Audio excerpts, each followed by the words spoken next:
Tax Procedures Code Act, CAP 343. Minister for Finance, we shall use a short time, then we go on the debate for energy, electricity.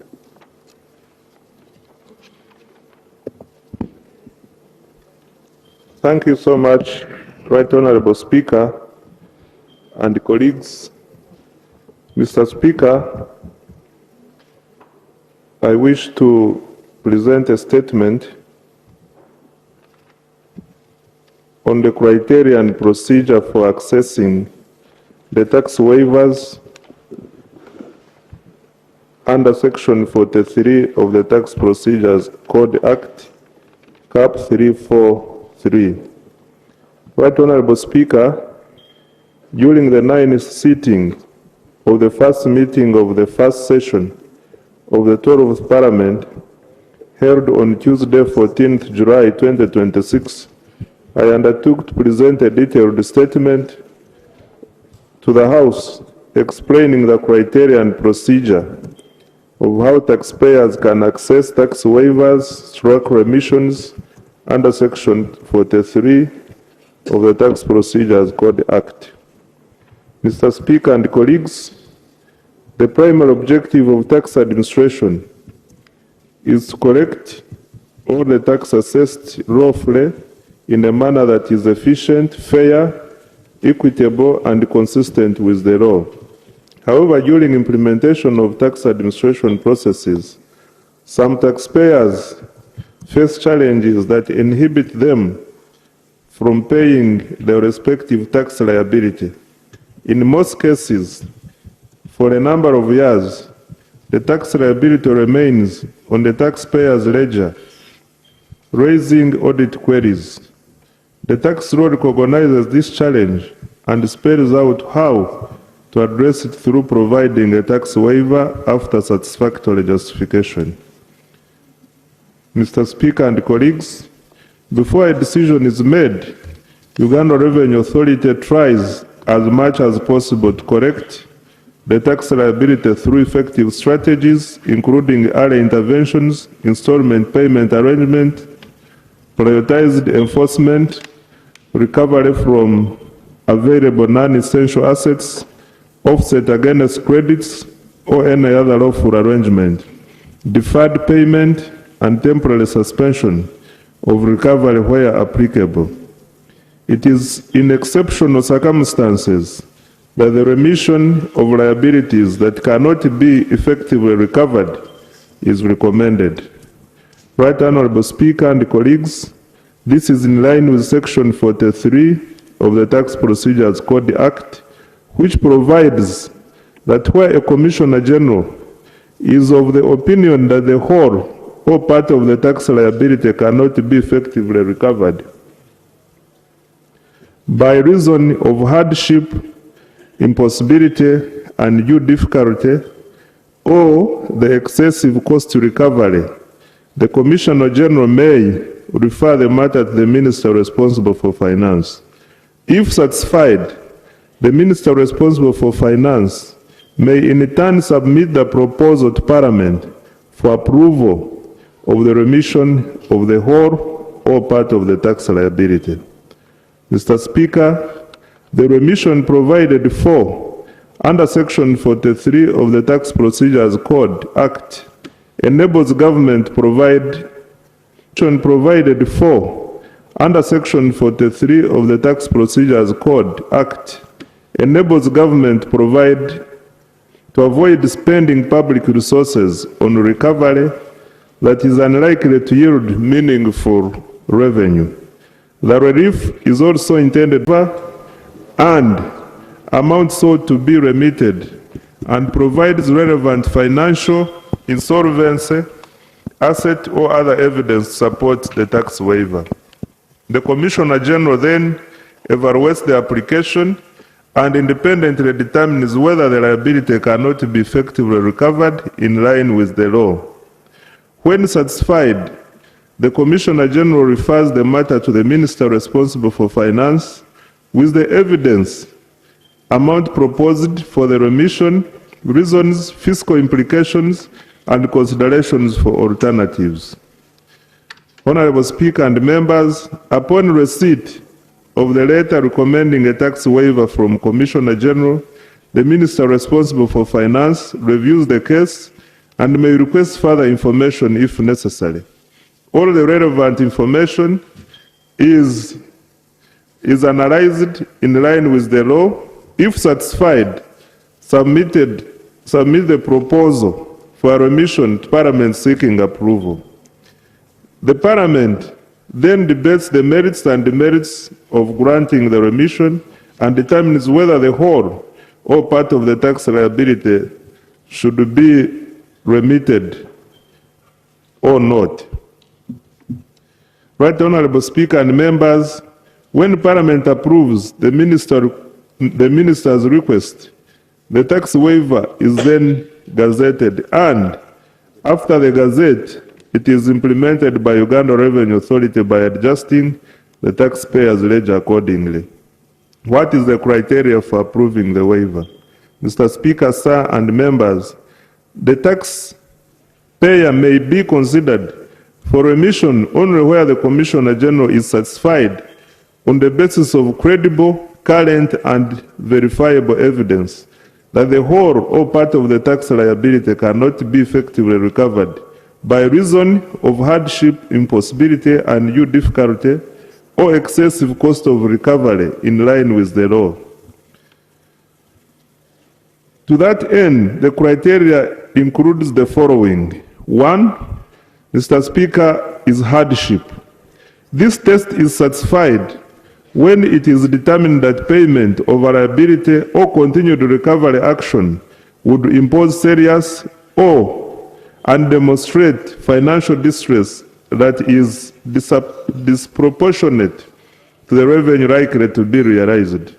The question is whether the liability can reasonably be corrected without depriving the taxpayer or taxpayers' dependents of the basic necessities or affecting an otherwise viable business. In determining hardship, URA considers all relevant circumstances, including number 1,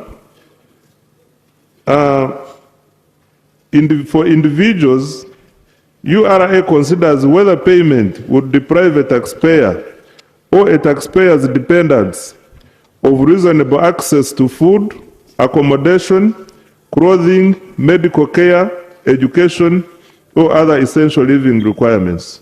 The relevant circumstances may include serious illness or disability, permanent incapacity, loss of employment or livelihood, exceptional medical expenses, death of the principal income earner, natural disasters, or other catastrophic events, and any other circumstance resulting in genuine financial distress. When it is a business, URA considers current liquidity and cash flow, realistic access to finance, working capital requirements, existing financial obligations, the viability of the enterprise, the likely effect of recovery on employment, production, and future tax compliance, and whether enforcement would unnecessarily affect an otherwise viable business. Mr. Speaker and members, hardship does not include temporary cash flow constraints, reduced profitability, commercial inconvenience, a preference to use available funds for expansion or investment, dissatisfaction with the assessment, or a mere unwillingness to pay. During the analysis, URA also considers the extent to which the taxpayer contributed to the creation or escalation of the tax liability. The determination considers whether there was fraud, deliberate tax evasion, concealment of assets, and reckless disregard of tax obligations or serious corporate governance failures. These weigh in strongly against the remission. Another factor is impossibility or recovery.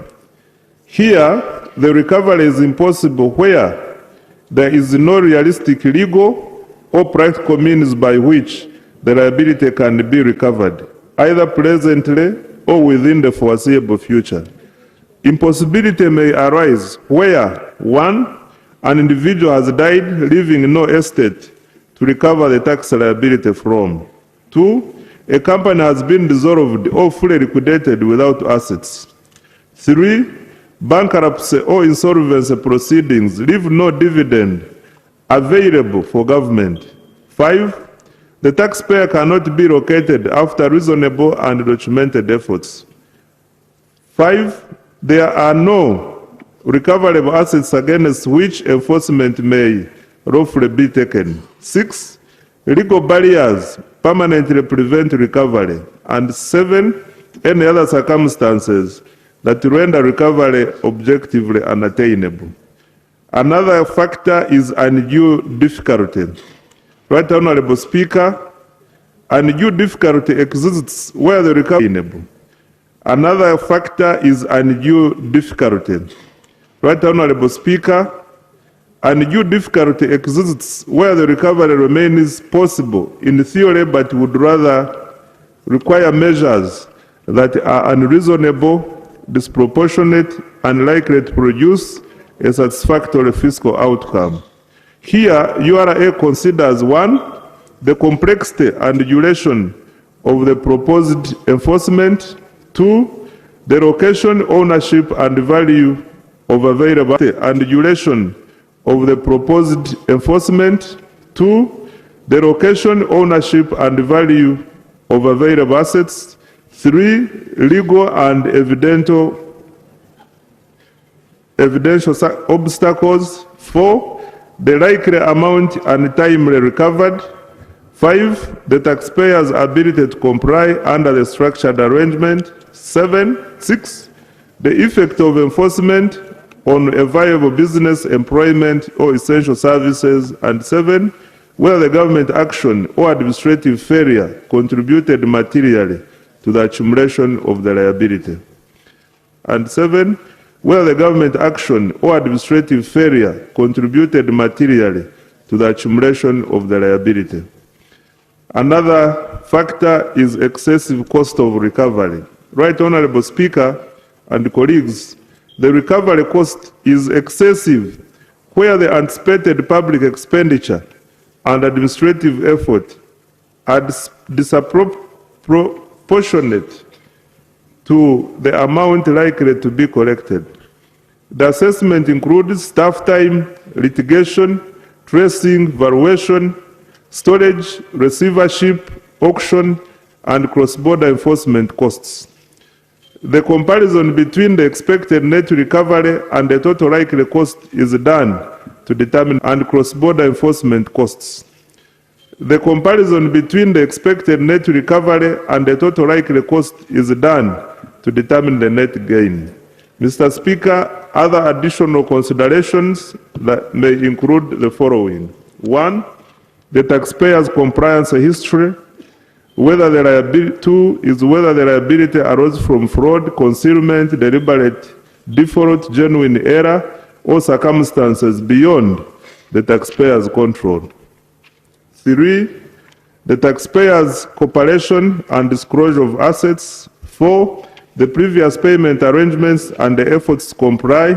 5. Whether the taxpayer dissipated assets to defeat recovery. 6. The economic and social consequences of enforcement. 7. That's to defeat recovery. 6. The economic and social consequences of enforcement. 7. The taxpayer's contribution to employment, essential services, or national deployment. And 8. Whether the partial rather than full remission would employment, essential services, or national deployment. And 8. Whether the partial rather than full remission would achieve a fair result. In conclusion, Right Honorable Speaker and colleagues, the remission or waiver provided for under Section 43 is an important instrument of revenue administration rather than an exception to the tax laws. It recognizes that the objective of tax administration is to ensure the greatest practicable net revenue while administering the law fairly, consistently, and efficiently. By establishing objective criteria, transparent procedures, and clear institutional responsibilities, this policy seeks to ensure that remission is exercised only institutional responsibilities. This policy seeks to ensure that remission is exercised only in those exceptional cases where continued recovery no longer serves the interest of sound tax administration or the public interest.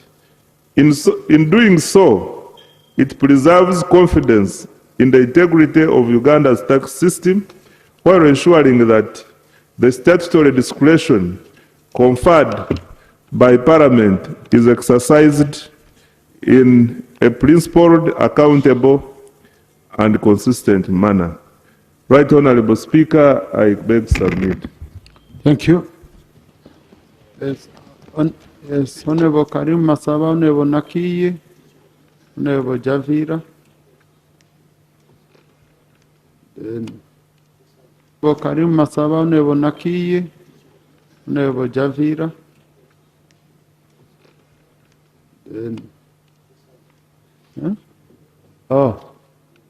Yes, Timugawa, Timugiwe, then Kungu. Thank you very much, Right Honorable Speaker, and I do want to thank the Minister. And the Chief Whip. We conclude with that. Thank you, Right 2 Honorable. minutes each. Thank you very much, Right Honorable, and I do want to thank the Minister for the statement. I just have about 3 points. One is where the law is being abused by the Minister and his team, why I would assume it's being misused. When you look at the hardship, it did not come out clear under what hardship. Right Honorable, we've seen cases where they are bringing these waivers. For example, on rental tax, someone has been sick for a while and the Minister states that this person is under difficult conditions, but the person owns properties in Kampala and those properties are still earning, they are still earning income from them. So why would they bring such a waiver? The other incident I've seen that concerns pay as you earn, where the Minister brings waivers for taxes like pay as you earn, which taxes are deducted. So the employer is more of someone who is just keeping this money on behalf of government. He's receiving it from his employees and remit it to government. So these cases, in my view, some of them are not justifiable. Right Honorable, when you look at Section 41 of the TPC, the allocation rule, this is something that URA should be implementing, but currently, many people are facing challenges because this law is not implemented quite well. When I pay my tax, it is supposed to first go and clear my principal, then the penal tax and interest later on. But you'll find that someone's taxes keep accumulating because URA wants to clear some of the interest, some of the penal tax, and some of the outstanding principal. So they keep accumulating, and in the end, many people fail to pay these taxes. Lastly, Right Honorable Speaker and members, I've seen scenarios where URA and the Ministry of Finance, they're demanding people taxes in over 20 years back. For someone is being demanded taxes of 2013, 2010, and yet in the laws that we made in the previous Parliament, we put a provision where anyone who has an outstanding tax as of 2016, the entire tax, the principal, the penalties, and everything should be cleared off. And then those of you who are clearing off your taxes in this current financial year, as long as you pay your outstanding principal, they should waive off the entire interest and penalty. But we see people still being demanded these huge sums. Thank you. Yes, Honorable Naki. Still being demanded these huge sums. Thank you. Yes, Honorable Naki.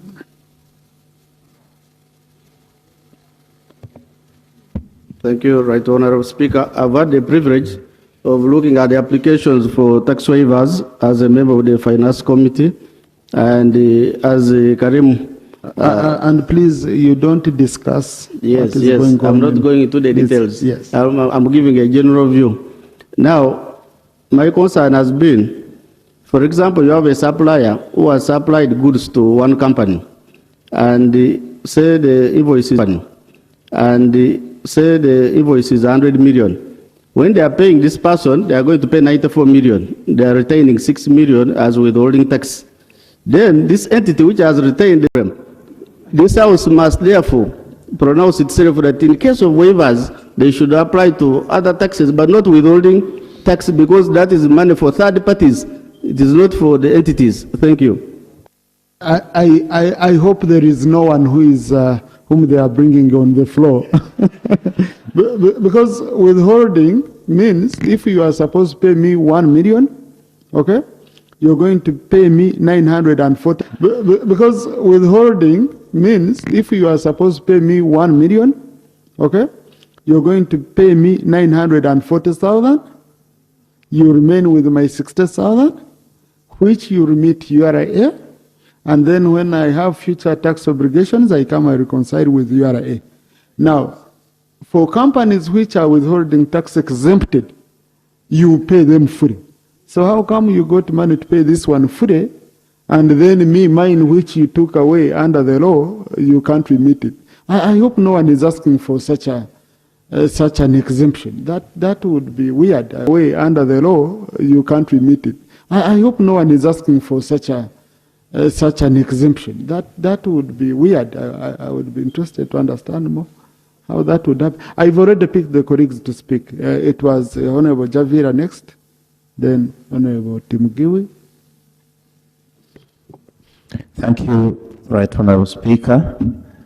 Honorable Speaker, I thank the Minister for this criteria, because the whole country has been asking, how are these tax waivers given? How are the taxpayers selected for these tax waivers? But I wanted to note a few things. First of all, on the arrangement of the document. Honorable Speaker, in March last year, the Minister presented another similar document that is about the governance framework for tax expenditures. And that document was well arranged, indicating the objectives.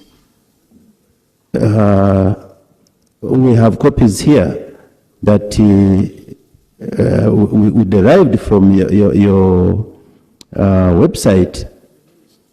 Yes, and they are presented by the Minister.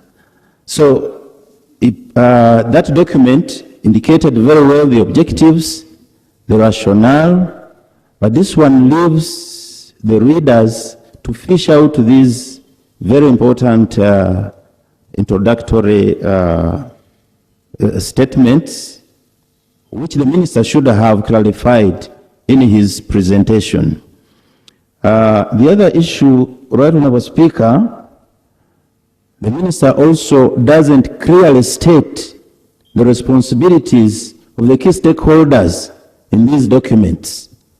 For instance, the taxpayer, the ministry, URA, and so on and so forth. I think it would have been prudent. Thank you. Honorable Timugiwi. Thank you, Right Honorable Speaker. Right Honorable Speaker, the Uganda Revenue Authority always tracks it and has data on compliance of VAT, on how many people are not filing up, or entities, including individuals. But we have never seen any system showing how many people are actually not claiming, or how many entities are not claiming for the VAT.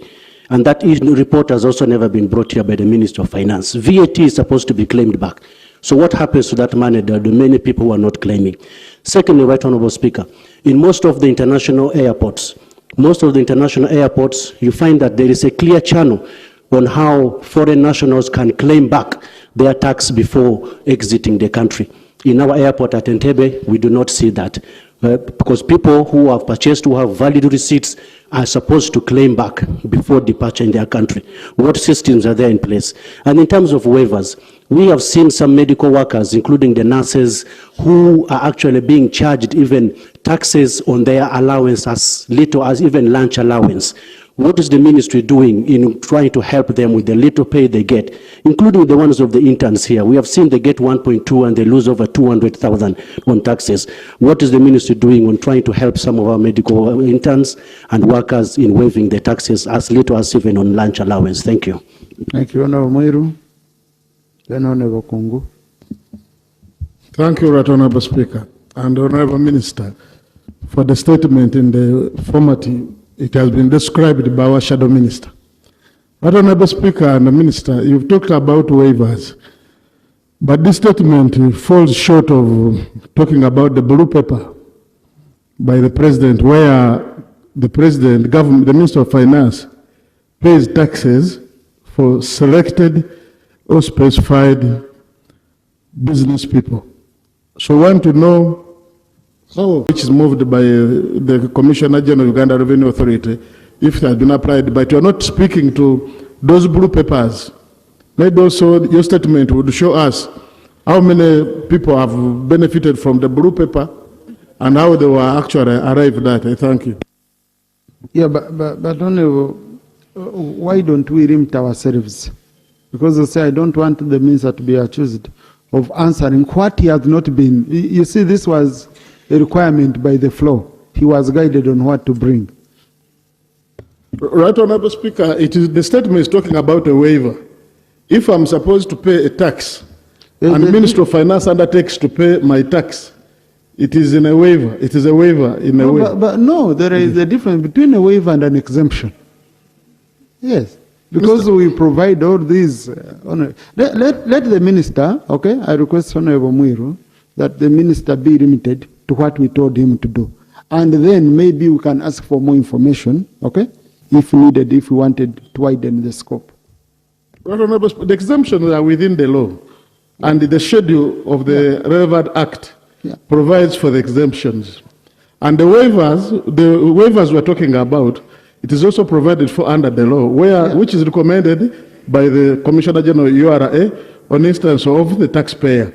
But there are also waivers, the minister has understood them, where blue papers fly to Minister of Finance, and Minister of Finance pays. I thought. Okay. Now, to play safe, Honorable Muiru has said the minister has understood them. So, you, the presiding officer, you have done. The minister has understood. So, Honorable Minister, you will explain what you've understood. Honorable Kungu. Thank you, Right Honorable Speaker. Once again, I'm Kungu Samuel. I represent the people of Chigulu North Constituency in Iganga District. Right Honorable Speaker, I got the opportunity of working with the Uganda Revenue Authority for 12 years. And during that time, I noticed that this is one of the sections of the law which is highly abused, because it is not really definite. As you've seen, the definition is, the minister used here, the definition of hardship and so on are not defined in the act. The indicators he gave us here are not here. Right Honorable Speaker, we want the act to be specific. Let there be a practice note so that we know what is hardship. We don't want a situation where someone says, this is hardship, this is not hardship. Because the section says, if the Commissioner General is of the opinion, this is opinion. We don't want subjectivity in these words. Let there be a practice notes to define this. I submit. Thank you. Honorable Katavazi, then Honorable Seke. We conclude with Honorable Seke. Thank you, Right Honorable Speaker, for the opportunity to make my comments on the statement delivered by the Minister. I want to thank the Minister for giving us a starting point, especially for members of Parliament sitting on the Finance Committee and members of Parliament generally. Right Honorable Speaker, the statement is talking about hardships, but is not expanding to look at the protective measures against this potential abuse, because there could be those individuals who might transfer assets, who might decide to move assets out of this country, and the person is creating artificial hardships. So we need this to be expanded to include those protections so that we give waivers to those who deserve them. There's also an issue of government hardship and administrative lapses that the minister talked about. This needs also to be expanded. There could be those hardships that are occasioned by government delay, for example, to pay a supplier. You know, tax on accrual basis. You have supplied, you have indicated this as income earned, and the URA has registered it, and then it starts attracting penalties, and government takes 10 years to pay. Those are some of the hardships that we might talk about. Then there's all hardships that come through administrative lapses. You go to URA, you go to objections, they send you to ADR, from ADR, Tax Appeals Tribunal, to mediation. And then you discover that some of the solutions that you are looking at, URA is not in position to give you a remedy. URA is simply tossing you up and about. So I think some of those complaints that are relating to genuine administrative. Thank you. Honorable Secretary. Then Honorable Minister. Thank you, Right Honorable Speaker, for giving me the opportunity. Mr. Minister, thank you very much for the statement. Right Honorable Speaker, there is a particular category of taxpayers that the minister is not talking about. When the government started distributing coffee seeds, a supplier was required to open a TIN number because they were doing business. But once this program stopped, If people asking, how can a taxpayer from Mitoma, from Ik, from Kabong, from where get on this list? Because when you look at the people who are benefiting, Kampala, so the big guys who are around. So, and yet we have very small people who are even struggling most. Number two, when you go, maybe this time I think we should instruct the Committee on Finance. I had seen the chair here. That since the minister has given very clear parameters, before bring us a report, go visit these businesses, establish. You'll find some of them are doing extremely well. There are some who are genuinely struggling, but you'll find some who are doing well. Okay, but it goes with the proverbial verse in the Bible, where those who have, that's a feeling of the people. That's a general feeling of the people. So, Honourable Minister, I request that you look into that issue deeply, of trust of people believing that there is a fair process which can be accessed by anyone, small or big, and they can have a chance. Not only the big connected people who have access to URA, to the ministry, to the president, that can benefit. Honourable Minister?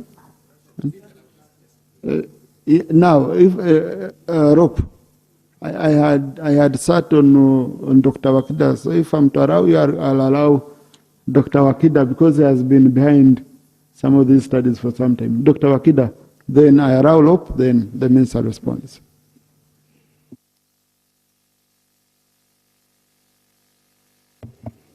Thank you, Mr. Speaker. The purpose of tax waiver have been defined. Unfortunately, we will be Speaker.